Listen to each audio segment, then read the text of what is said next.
नमस्कार मेरे प्यारे दोस्तों, कैसे हैं आप सभी। उम्मीद करती हूँ आप सभी अच्छे होंगे। तो दोस्तों, आज फिर लेकर आई हूँ मैं आत्मा का इंतकाम अनोखी दुल्हन का पार्ट 17। तो दोस्तों, मेरी इस कहानी का पार्ट 17 सुनने के लिए मेरे चैनल को लाइक करें, शेयर करें और सब्सक्राइब करना ना भूलें। तो कहानी शुरू करते हैं आज की। आत्मा का इंतकाम अनोखी दुल्हन का पार्ट 17। सौम्य के चेहरे पे असमंजस के भाव थे। उसने कमरे में चारों तरफ गौर से देखा, कहीं किसी का नामो निशान नहीं था। उसके बाद उसने कमरे के बाहर जाकर देखा, सब तरफ सन्नाटा छाया था। सब लोग अपने अपने रूम में सो रहे थे। कहीं किसी की आहट नहीं आ रही थी। वह वापस अपने कमरे में आया और फिर से लेट गया। अब उसे नींद नहीं आ रही थी। कहीं चिंताओं ने उसे घेर रखा था। वह उनके बारे में सोचने लगा। एक तो उसके दोस्तों की मौत ने उसे तोड़ दिया था। पहले प्रियांशु, फिर पारस दुर्दशा से मारे थे। उनकी शक्लें उनकी आंखों के सामने से हटती ही नहीं थी। फिर मीनू के गायब होने की खबर ने उसको और डिप्रेशन में पहुंचा दिया था। अब जब कौशिक का फोन आ गया है कि वह बरामद हो गई है और सही सलामत है, तब उसको तसल्ली मिली है। इधर उसकी माँ शालिनी देवी उस पर बराबर दबाव डाल रही है कि शादी वाली लोग आ रहे हैं और मैं उनको टालते टालते दुखी हूँ। आखिर उनको क्या जवाब दूँ। सौम्य ने बड़ी उदासीनता से कहा, मम्मी आप भी क्या गजब करती हो। इस वक्त तुम्हें शादी की सूझ रही है, जबकि मेरे दिल पर कितना बड़ा गम है। क्या आप नहीं जानती। हाँ बेटे, मैं सब कुछ जानती हूँ, लेकिन अब सब कुछ निपट गया है तो बात करने में क्या बुराई है। लड़की वाले कब तक इंतजार में बैठे रहेंगे। उन्हें आखिरकार पक्का भरोसा तो हो जाए कि हम रिश्ता उन्हीं के यहाँ करेंगे, तो वह इंतजार कर लेंगे। आखिरकार अगले साल करेगा या 2 साल में करेगा, कुछ तो बताना होगा उन्हें तसल्ली तो हो। शादी का नाम सुनते ही सौम्य को कैसा अजीब सा लगने लगा। वो नहीं बता सकता ऐसा क्यों है। यह भी उसे नहीं मालूम, लेकिन तुरंत ही उसके सामने मीनू की मोहिनी छवि आई।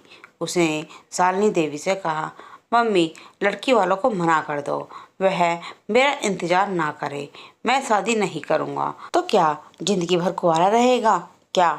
नहीं मम्मी, मैं कुंवारा नहीं रहूँगा, लेकिन मुझे एक लड़की पसंद है। तूने लड़की पसंद कर ली और मुझे कानों कान खबर भी नहीं होने दी।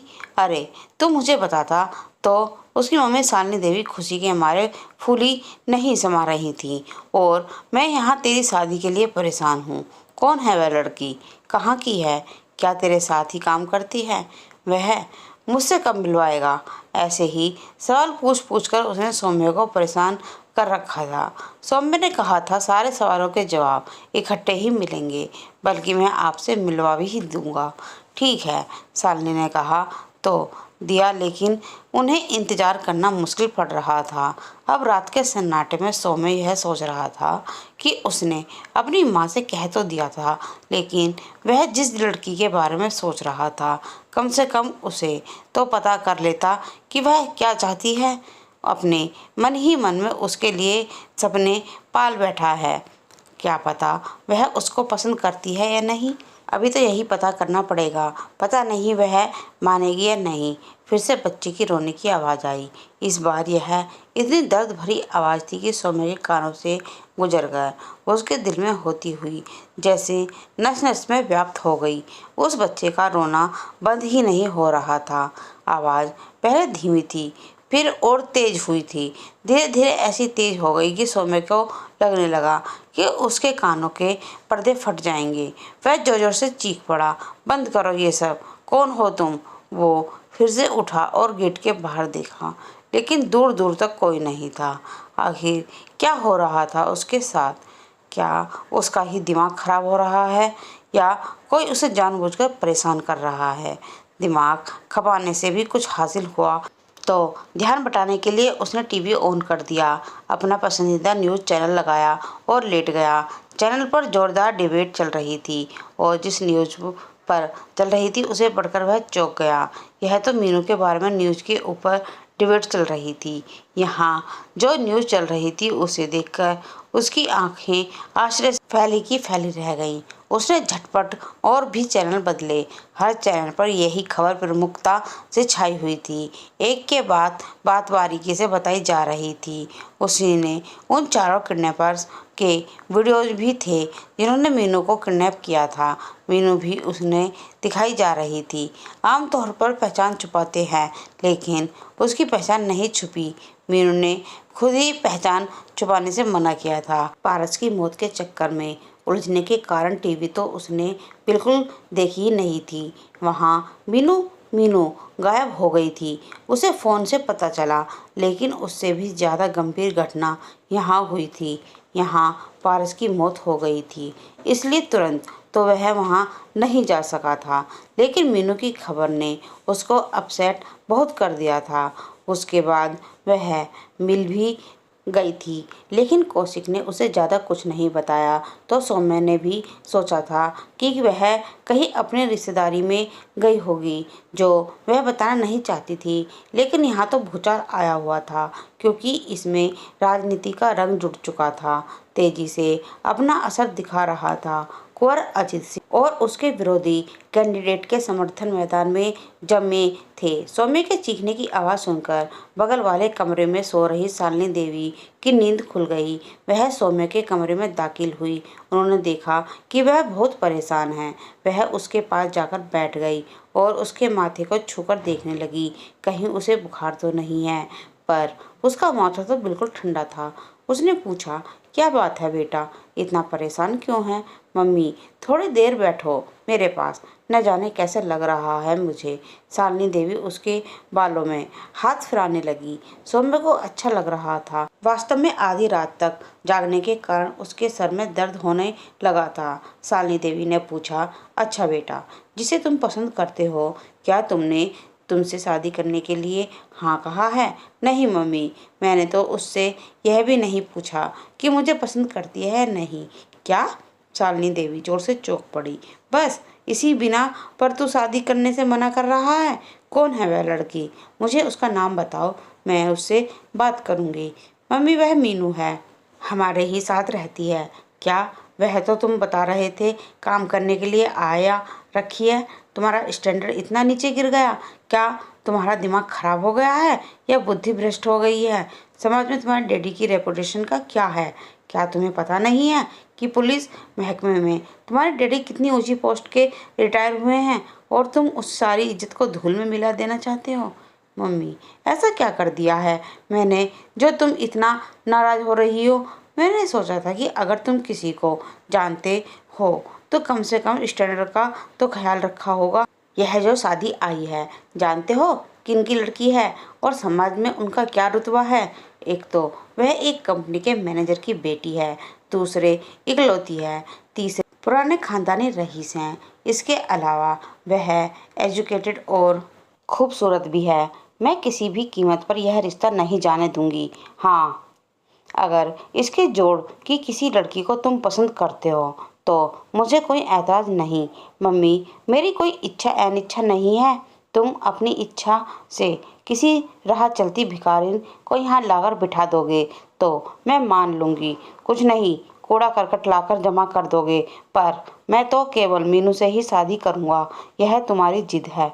होठ चबाती हुई शालिनी देवी बोली। हाँ ठीक है, चलो तुम्हारी यह जिद है तो यही सही। जिंदगी तो तुम्हें गुजारनी है, शालिनी देवी अपने को जब्त करते हुए बोली। सौम्या को नहीं पता था कि शालिनी देवी ने इस बीच में क्या सोच लिया है। चलो मुझे उसका फोटो दिखाओ, मैं विचार करूंगी उसके बारे में। मैं भी तो देखूं कौन है वो जादूगरनी जो मेरे बेटे को मेरे खिलाफ खड़ा कर रही है। सौम्या ने मोबाइल में उनको फोटो निकाला और शालिनी को दिखाया। एक पल को तो शालिनी भी देखती रह गई। लड़की तो गजब की खूबसूरत है। तभी सौम्या का दिमाग खराब हो गया है। मामले को कंट्रोल से बाहर होने से पहले ही संभाल लेना चाहती थी। ठीक है कहकर जैसे वह उठने को हुई कि टीवी स्क्रीन पर उसकी नज़र पड़ी। टीवी पर न्यूज़ आ रही थी। सबसे हॉट न्यूज़ इस समय यही थी। कुछ टीवी चैनल ने तो टीआरपी के कारण उसी को अपना रखा था। शालिनी को न्यूज़ दिलचस्प लगी। वह देखने लगी। क्या देखने लगी? वह अपने गुस्से को शांत करने की कोशिश करने लगी। यही उसकी खासियत थी। किसी बात पर एक्साइटेड होकर उसे काम को बिगाड़ना पसंद नहीं था, बल्कि धीरे धीरे वह मामले को सही कर लेती थी। अभी यही हुआ।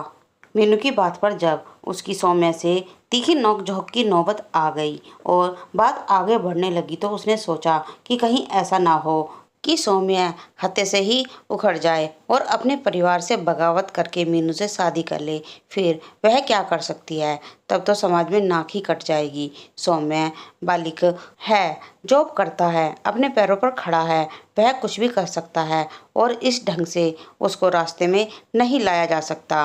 वह इस तरीके से काम चलाना चाहती थी कि सांप भी मर जाए और लाठी भी ना टूटे। आगे कुछ न कुछ सोच ही लेगी। अभी सौम्य को नाराज करना ठीक नहीं था। काम तो वह अपने मन का ही करेगी, क्योंकि इसके अलावा भी अभी उसका एक बेटा और बेटी हैं। प्रतिष्ठा परिवार है, इसमें वह किसी प्रकार का भी समझौता बर्दाश्त नहीं कर सकती थी, नहीं तो उन लोगों पर उसका असर पड़ेगा। इस तरह से उसके मन में विचारों का एक तूफान चल रहा था, जिसे वह धीरे धीरे शांत करने की कोशिश कर रही थी। ठीक तो वह सब कुछ कर ही लेगी, उसको लाइन पर लाने में थोड़ा समय लगेगा।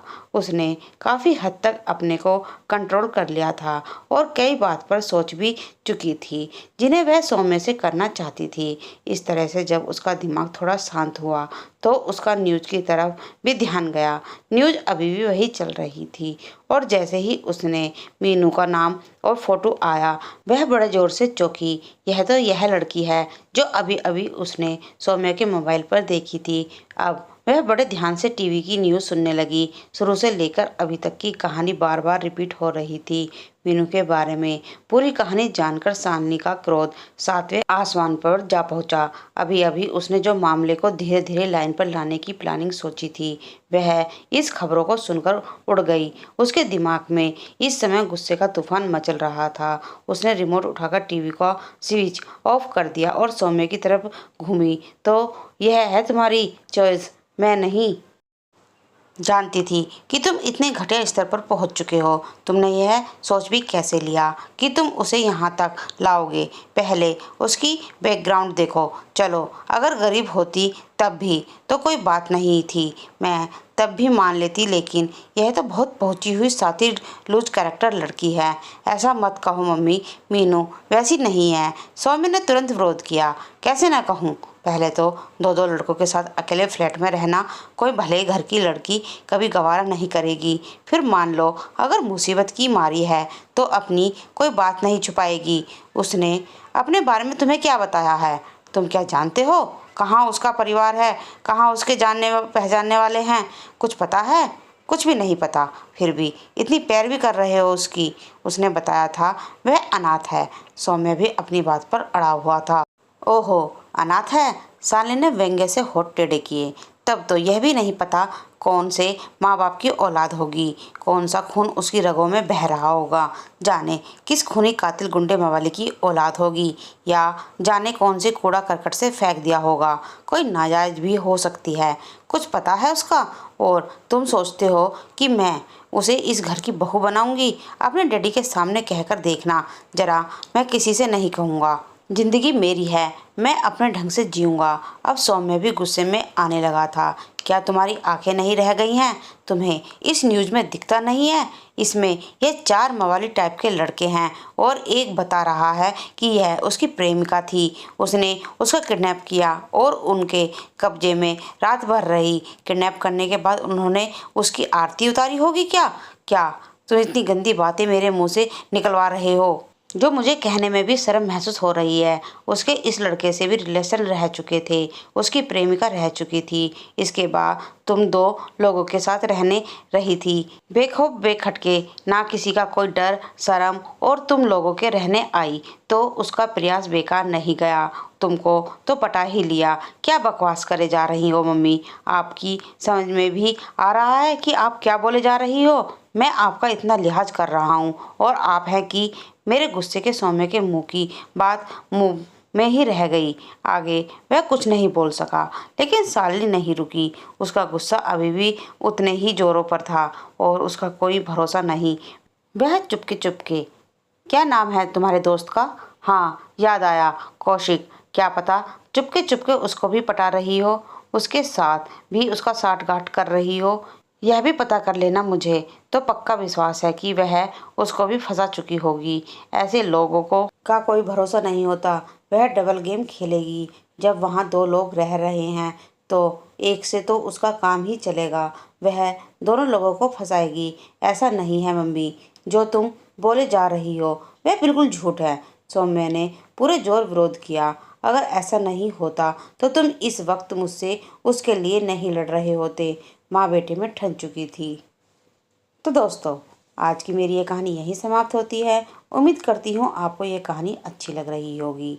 अब सौम्य क्या करेगा? क्या वह अपने परिवार से बगावत करेगा मीनू के लिए? जानने के लिए कहानी में बने रहें। धन्यवाद।